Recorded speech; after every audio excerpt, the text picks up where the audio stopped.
Gibah ini sebenarnya letak dosanya di mana? Gibah itu dalam arti itu tadi ya, ngomongin orang. kejelekan orang gitu ya. Tapi kalau kita kan membicarakan prestasi orang itu termasuk gibah enggak? Gitu. Apa karena memang lebih suka membicarakan orang lain, Mas? Ono bahan daripada membicarakan diri sendiri. Masuk gini ngasain diri sendiri. Kon ngerti aku gak? Kalau dalam kitab suci Tuhan Yesus mengatakan jika ya katakan ya, jika tidak katakan tidak, selebihnya dari itu dari si jahat. Artinya tadi tidak membumbui. Iya. Tapi obrolan jadi nggak seru. Ya, makanya.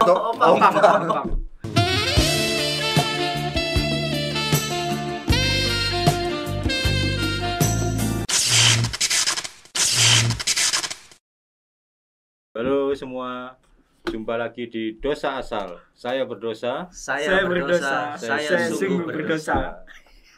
Mantap sekali. Mepet-mepetan nih Gio. Kantin sekolah. Kantin sekolah. Ini ruangannya lebih kecil dari ini. Di depan kami ini sudah tembok ini, jadi langsung. Betul piye?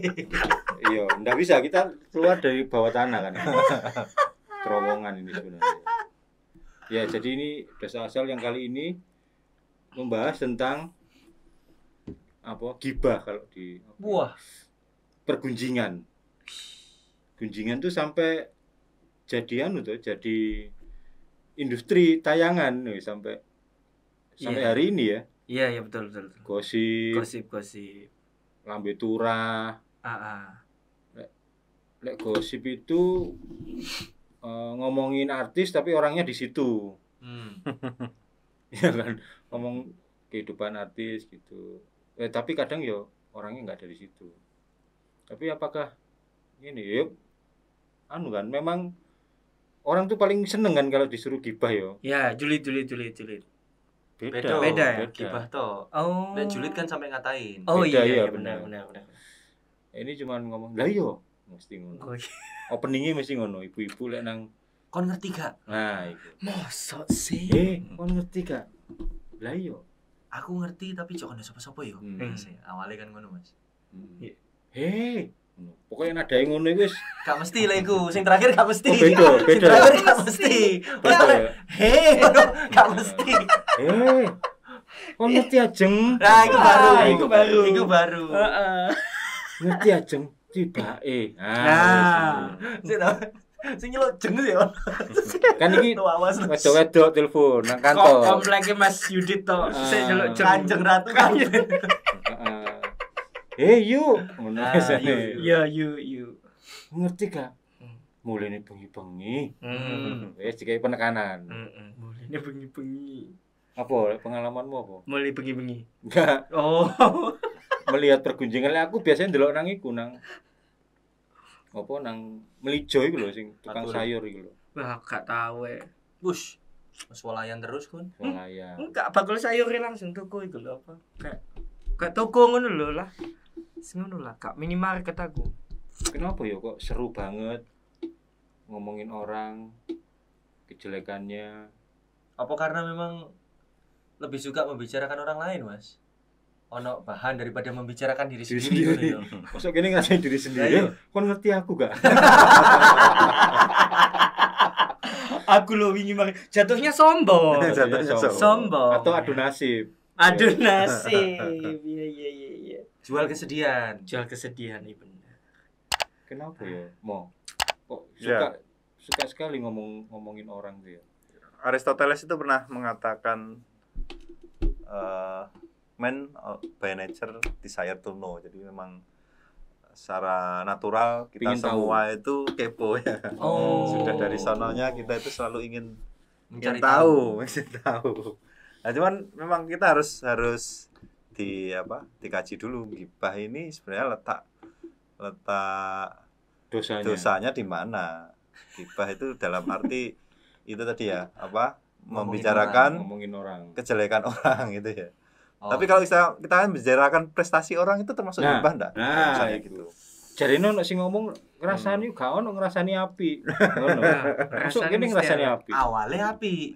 Kalau misalnya ada seorang ibu-ibu kumpul lalu membicarakan prestasi anaknya gimana? Nah, tapi sombong, adu nasib sombong. Ini jenenge pasif agresif. Pasif agresif. Jadi alah aku iki lho. Timbangan iku danan terus tak tukokno mobil ya. Iku kan asline pengen pamer mobile. Bener. Anakku iki mari juara. Balap Wis. keong. Nah, Padahal yo gak tau tak ajari. nah. Mira babi. Kan keong dia babi. Iya bener. Anak dia babi terus. Nah, itu ya apa? Lek Romo jawabannya apa? Kalau membicarakan kebaikan orang piye? Kalau bicara tujuannya apa dulu? Misalnya kalau untuk Tendensinya mau gitu. misalnya di dalam sebuah kesaksian misalnya. Ya misalnya dalam kesaksian membicarakan kebaikan orang, misalnya Ipang ini. Oh iya. Opang. Ya, Opang. Kebaikannya Opang itu Ipang, untuk vokalisnya memotivasi Ipang. orang lain untuk berbuat baik, menginspirasi ya bagus juga ya saya kira.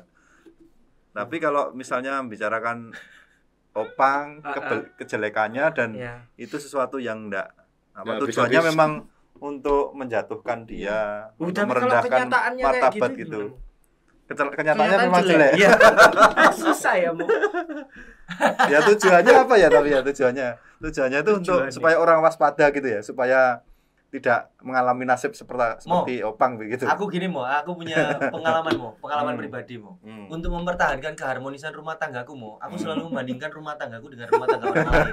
Maksudnya kejelekan ya. Iya, halah iku lho. Kono lho. Mose kono gak tau mbau-mbak kene mbau-mbak terus kene iki. Mau gitu gimana kalau gitu? Ya memang tujuannya apakah itu dengan begitu rumah tamu bertahan kan? Belum tentu. Iku mbak terus gak kena kutu air rasa gile. Gimana mau? Menjadi dosa ketika pertama tujuannya memang untuk merendahkan martabat manusia itu tadi ya, seperti yang kita sudah bicarakan di awal-awal. Ya, semua manusia itu martabatnya tinggi luhur. Lah tujuannya untuk menjatuhkan, merendahkan jelas dosa. Lalu yang kedua, dalam 10 perintah Allah yang ke-9 kan sudah dikatakan jangan bersaksi dusta tentang sesama manusia. Sudah jelas. Ya, sudah menjelekkan dan itu tidak benar. Tidak benar. Apalagi membuat orang membenci dia. Berita yang tidak benar itu sudahlah.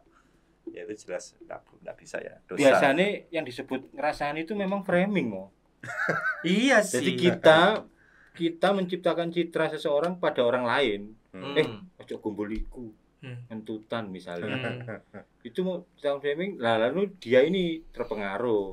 Akhirnya punya persepsi negatif terhadap orang yang itu. Biasanya framing kalau yang lebih jahat itu yang tambah fitnah-fitnah itu. Julid itu tadi jadinya. Bukan. Apalagi? Yo, pokoknya fitnah. Yang bukan fakta loh ya. Oh iya. Ya memang di dunia ini kan banyak sekali aliran-aliran pandangan-pandangan mengenai apa yang dikatakan baik dan buruk, dan itu patokannya sendiri-sendiri. Nah, ada yang aliran misalnya aliran etika situasi, namanya saya nggak usah pakai istilah yang sulit ya, nggak usah pakai utilitarianisme, itu berat ya. Jangan Ya, gampangannya ada satu aliran namanya etika situasi. Etika situasi itu sesuatu dikatakan baik atau buruk tergantung situasinya. Misalnya membunuh itu bisa dikatakan baik tergantung situasinya. Misalnya ini perang, ini membela diri. Nah, itu kan dikatakan baik. Dikatakan nggak apa-apa karena situasinya memang kepepet. Itu satu aliran tersendiri. Ada aliran aliran Kristiani. Nah, Kristiani itu punya patokannya sendiri. Patokannya baik dan buruk itu tergantung tindakannya, bukan situasinya. Kalau dalam gereja Katolik yang namanya membunuh itu ya sudah buruk apapun situasinya. Lalu ada aliran juga namanya aliran afeksi ya. Etika perasaan. Etika perasaan itu baik dan buruk itu tergantung pada aku suka atau enggak sama dia. Ya, apa misalnya si Upang. Mesti lupa antara Upang sama Ipang. Lontong Upang. Ya, apapun yang dilakukan Upang itu kalau saya suka dia, baik bagi saya. Nah, itu ada satu. Nah, itu termasuk adanya banyak aliran-aliran itu kita harus waspada. Nah, artinya sebagai seorang Kristiani kita harus tetap berpegang pada etika Kristiani, bukan etika kewajiban, etika situasi atau etika emotivistik atau apa perasaan itu tadi. Ada lagi yang namanya etika deontologi. Itu artinya etika kewajiban. Baik dan buruknya itu tergantung, pokoknya aku melakukan kewajiban itu baik. Tanpa aku harus tahu artinya apa. Seperti yang Yesus membunuh. Seperti Yesus sering mengkritik orang Farisi itu. Yang penting aku melakukan aturan hari Sabat. Aku nggak medulikan manusianya. Itu sudah. Gitu. Nah, kita harus kekeh di antara banyaknya pandangan aliran itu.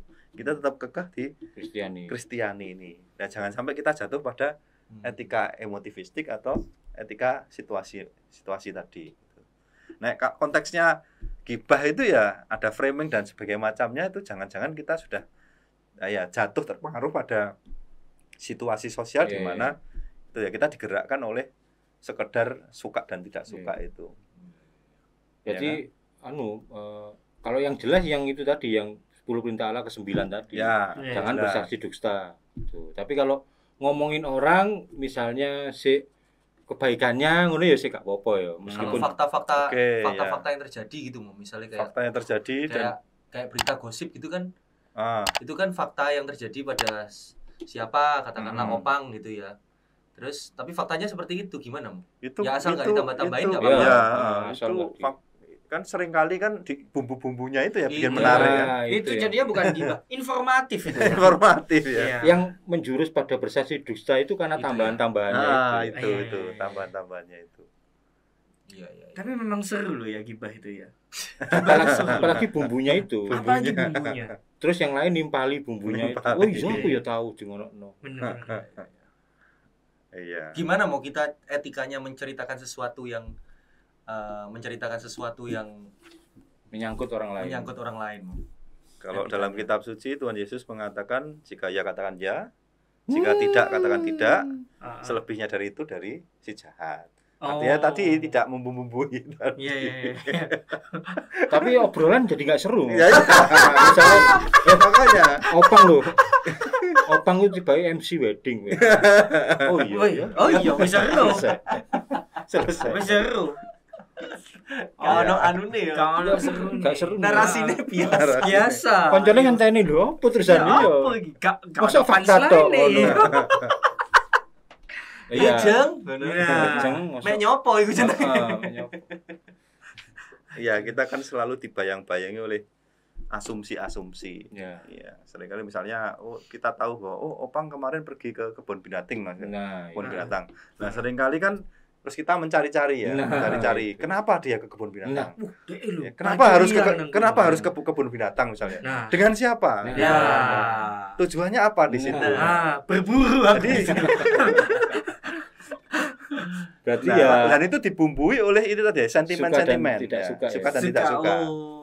Ya kalau kita suka ya nanti biasanya narasinya positif. Itu rekreasi kok. Ya dia kan mungkin MC stres bagaimana. Selama kita masih kecil dulu juga tidak pernah cerita kayak gitu ya, Mo ya. Karena artinya anak kecil kan jujur tuh Mas yo. Iya.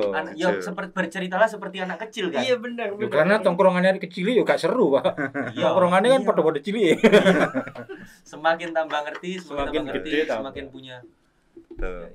Ya, berarti ya menahan diri lah supaya jangan sampai kalau pas kepelucut ngomongin orang tuh nggak sampai bersaksi dusta atau framing atau apalagi amit-amit sampai fitnah. Ya wis katakan dia ceritanya apa adanya.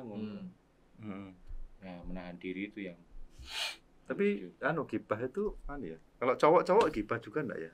Iya mau. Sama aja ya. Sama aja. Aku paling seneng itu. Iya. Menanggapi gibah Mo. Menanggapi gibah. Kalau kita sebagai orang yang menjadi yang diceritain gitu gimana Mo? Kita tahu nih. Kamu nggak usah tanya Romo itu tak jawab langsung. Nggak usah dibumbui, nggak usah ditanggapi. Oh iya, api. Ngono, ngono tok. Kalau dari Romo gimana? Tapi lek kancamu akrab banget masuk ngono tanggapanmu? Enggak sih. Iya sih. Nah, itu gimana? Ya jelas apapun yang kita lakukan ya pasti ada orang yang suka dan tidak suka. Tidak semua orang itu menyukai kita. Itu fakta yang fakta yang harus kita sadari, kita terima bahwa tidak semua orang tuh suka dengan kita. Dan kita juga nggak perlu suka sama semua orang kan. Iya, benar. Makanya ya kita tidak perlu membuktikan sesuatu pada orang yang tidak menyukai kita ya. Atau membuktikan sesuatu pada orang yang menyukai kita tidak perlu menunjukkan apapun, mereka sudah tahu. Dengan yang tidak suka ya apapun yang kita lakukan ya mereka tetap salah gitu. Itu ya makanya terus ada kata-kata pekerjaan yang bahkan Tuhan pun tidak bisa melakukannya itu ya. Menyenangkan semua orang. Iya kan? Pasti ada ya, apapun yang diputuskan ada yang tidak terima, tidak suka, pasti ada. Pokoknya kita terus berbuat baik, terserah orang. Teruslah berbuat baik. Kirim rekening di bawah sini. Kok ngono ujung-ujungnya. Kitabisa.com. Oke. Sekian cukup untuk episode kali ini. Ketemu lagi di episode berikutnya. Dadah.